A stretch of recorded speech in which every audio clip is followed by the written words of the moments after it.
श्री शिवाय नमस्तुभ्यम। हम सबको पता है कि 17 मार्च को महादेव की होली है। क्यों महादेव की होली है? होली के बाद जो पहला सोमवार पड़ता है उसे हम महादेव को समर्पित करते हैं, वो भी होली के रूप में। तो आप सभी लोगों की अगर कोई भी ऐसी मनोकामना है, चाहे वो धन को लेके हो, कमाई बहुत करते हो बट खर्चे उससे ज़्यादा हो रहे हैं, तो आप सभी लोगों को इस उपाय को करना है। साथ ही साथ अपनी मनोकामना के लिए भी आप गन्ने के रस का यह उपाय करना होगा, ठीक है ना। मैं ये गन्ने का रस का उपाय इसलिए समझा रहा हूं क्योंकि इस टाइम पे गली गली नुक्कड़ नुक्कड़ आपको 10 रुपए में मात्र गन्ने का रस मिल जाएगा। इसीलिए मुझे लगा ये सबसे परफेक्ट टाइम है आपको यह उपाय समझाने का, ठीक है ना। अब देखो, हम गन्ने के रस का उपाय दूसरे उपाय में समझेंगे। सबसे पहले महादेव के साथ हम लोग कुछ होली वाले उपाय को समझ लेते हैं, फिर हम लोग दूसरा उपाय गन्ने के रस वाला समझेंगे, ठीक है ना। देखो, यहां पे मैंने जानबूझ करके बहुत सारे कलर के अबीर ले रखे हैं ना। देखो, हर कलर के आपको अबीर यहां पे दिखाई देंगे।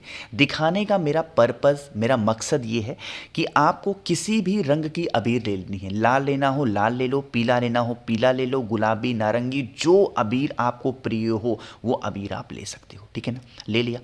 लेने के बाद में आप सभी को जरूरत पड़ेगी इस प्रकार से एक बेलपत्र की, क्योंकि हम महादेव की पूजा अर्चना कर रहे हैं, अपनी मनोकामना के लिए कर रहे हैं, महादेव को होली विश कर रहे हैं, तो हम सभी को क्या लेना है?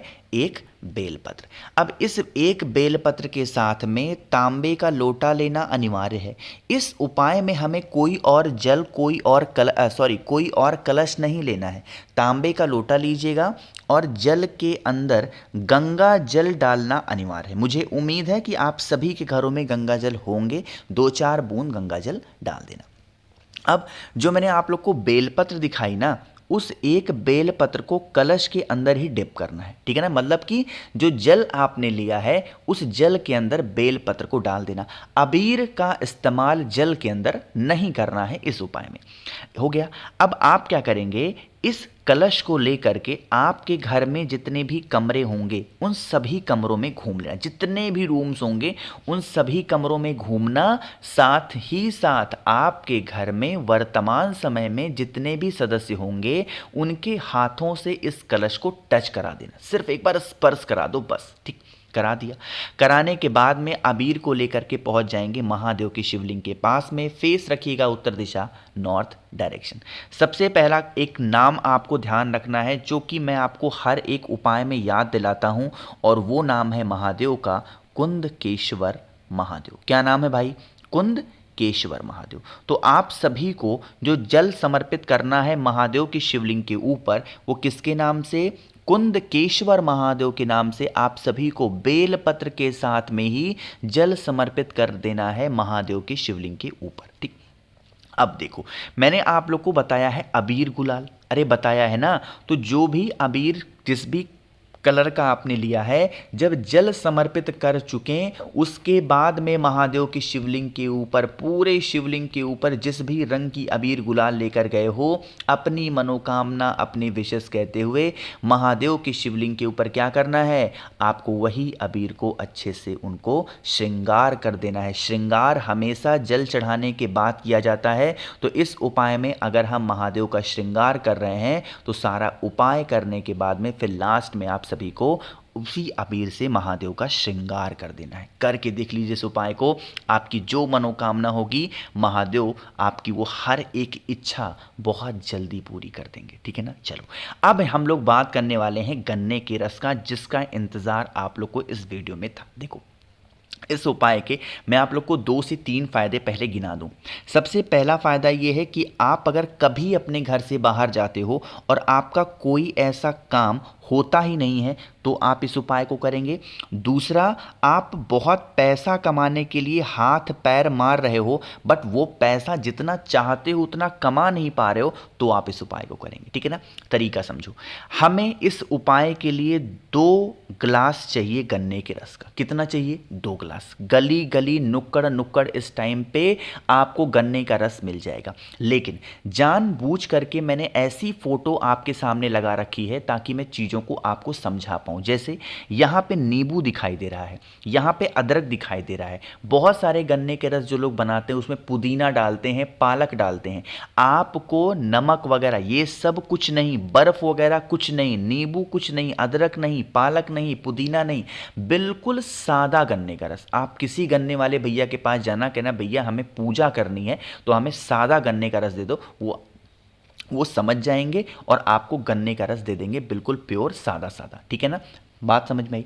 अब कितना लोगे, आप क्या करेंगे, 2 गिलास गन्ने का रस लेना, ठीक है ना, और 2 गिलास गन्ने के रस को उसको आप किसी भी पात्र में डाल सकते हो, चाहे वो प्लास्टिक का जो देते हैं ना उसमें भी रख सकते हो, कोई दिक्कत नहीं।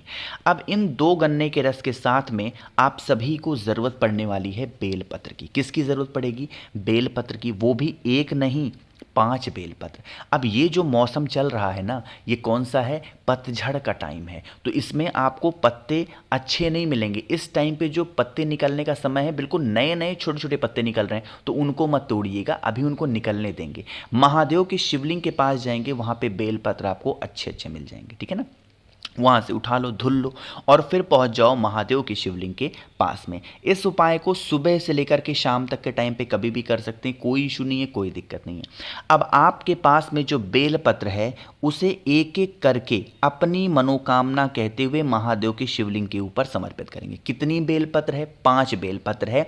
एक एक करके जो आपकी मनोकामना है, जो आपकी विशेष हैं, जो आपकी समस्या है, उस समस्या के लिए एक एक करके महादेव की शिवलिंग के ऊपर चढ़ा देना, पहला काम।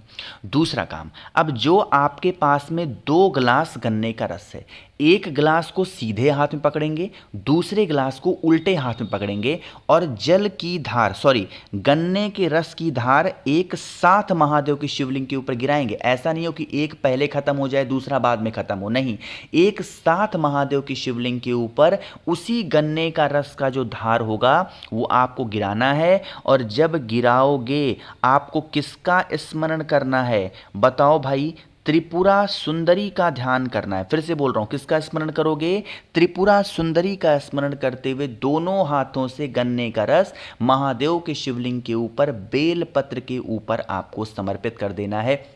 और फिर 1 लोटा शुद्ध जल समर्पित कर देना, जिससे आपकी जो मनोकामना है वो बहुत ज़्यादा जल्दी पूरी ज़रूर हो जाएगी, ठीक है ना। भूलिएगा नहीं कोई लोग, बहुत ही आसान सा, बहुत ही प्यारा सही उपाय था, आपको करना ज़रूर होगा। आगे बढ़ते हैं अब इस वीडियो के हम लोग अपने तीसरे उपाय की तरफ, जो कि आप सभी को करना है पीले चंदन के साथ में। लेकिन कैसे, क्या फ़ायदे हैं, सब कुछ बात करेंगे। जल्दी से करिए वीडियो को लाइक, जिसने अभी तक चैनल को सब्सक्राइब नहीं किया, मेरी आवाज़ आप पहली बार सुन रहे हैं, जल्दी से करेंगे चैनल को सब्सक्राइब, ठीक है ना। चलो भाई समझने की कोशिश करते हैं इस उपाय को। यह उपाय स्पेशली होगी रोग बीमारी को दूर करने के लिए। आज के टाइम पे हर एक परिवार में कोई इंसान छोटी बीमारी से परेशान है, तो कोई इंसान बहुत बड़ी बड़ी बीमारियों से परेशान है। आपके घर में कोई भी ऐसा इंसान है, आप इस उपाय को करेंगे। इसके लिए पीला चंदन लेना है, ध्यान रखिएगा, सूखा पीला चंदन नहीं लेंगे, गीला वाला पीला चंदन लेना है। और गीला नहीं है तो सूखे को ही हल्का सा पानी डाल के गीला कर लो। फिर रोग बीमारी का ये उपाय है, तो हमें 5 काली मिर्च लेनी है। ध्यान रखिएगा, काली मिर्च को पीसना नहीं है, खड़ी काली मिर्च लेंगे मात्र 5। और फिर पहुंच जाएंगे महादेव की शिवलिंग के पास में। मैंने आपको एक स्थान बता रखा है शिवलिंग पे, जब हमारे जीवन की स्थिति विपरीत चल रही हो तो हम माता अशोक सुंदरी की पूजा अर्चना करते हैं। यही तो स्थान है माँ अशोक सुंदरी का। तो आप सभी लोगों को पहले उस पीले चंदन का लेपन माता अशोक सुंदरी के स्थान पे करना है। और फिर आपके पास में क्या है, आपके पास में है काली मिर्च। तो आपको 5 काली मिर्च यहीं पे माता अशोक सुंदरी के स्थान पे, जो भी व्यक्ति घर में बीमार है उसका नाम और गोत्र बोल के रख देना। और फिर 1 लोटा शुद्ध जल तांबे के लोटे से कुंदकेश्वर महादेव के नाम से अगर आप चढ़ा देते हैं, तो जो आपकी कामना होगी, जो आपकी विशेष होंगी, वो बहुत ज़्यादा जल्दी पूरी हो जाएंगी। साथ ही साथ ये उपाय अगर आपने रोग के लिए किया है तो इंसान आपके घर का बहुत जल्दी रोग मुक्त हो जाएगा, ठीक है ना, उसको दवा काम करने लगेगी। चलो भाई आगे बढ़ते हैं। सबसे आखिरी उपाय की, ये उपाय भी मैंने रिसेंट में आपको बताया था, बट सोमवार का दिन है, महादेव का दिन है, इस उपाय को करिएगा। यह उपाय होगी आपकी इच्छाओं को, आपके विशेस को जल्दी पूरी करने वाली। और इसके लिए हमें इस प्रकार से लेना है चीनी या फिर शक्कर कह सकते हो, ज़्यादा नहीं, 1 चम्मच के आसपास लेंगे। साथ ही साथ एक बेलपत्र भी लीजिएगा। तांबे का लोटा लीजिएगा, उसके अंदर जल भरिएगा, जो शक्कर चीनी मैंने दिखाया उसको डालेंगे, एक बेलपत्र को डालना। इस कलश को उठा देना, महादेव के शिवलिंग के पास पहुंच जाना और वहां पर पहुंच करके मैंने नाम आपको बता रखा है पहले ही। कौन सा नाम? रामेश्वर महादेव। फिर से बोल रहा हूं, किस नाम से? रामेश्वर महादेव के नाम से। जो भी आपकी मनोकामना होगी उस कामना से अगर आप समर्पित कर देंगे तो आपकी इच्छा भी पूरी होगी और घर परिवार में सभी लोग स्वस्थ और निरोगी भी रहेंगे। तो मैंने कोशिश की आप सभी को सब कुछ अच्छा समझाने की। वीडियो पसंद आई हो तो लाइक करिएगा। कुछ पूछना है नीचे कमेंट सेक्शन में पूछें। और मेरे जितने भी भाई बहन आवाज़ आज मेरी पहली बार सुन रहे हैं, चैनल को ज़रूर सब्सक्राइब करेंगे। श्री शिवाय, नमस्तुभ्यम।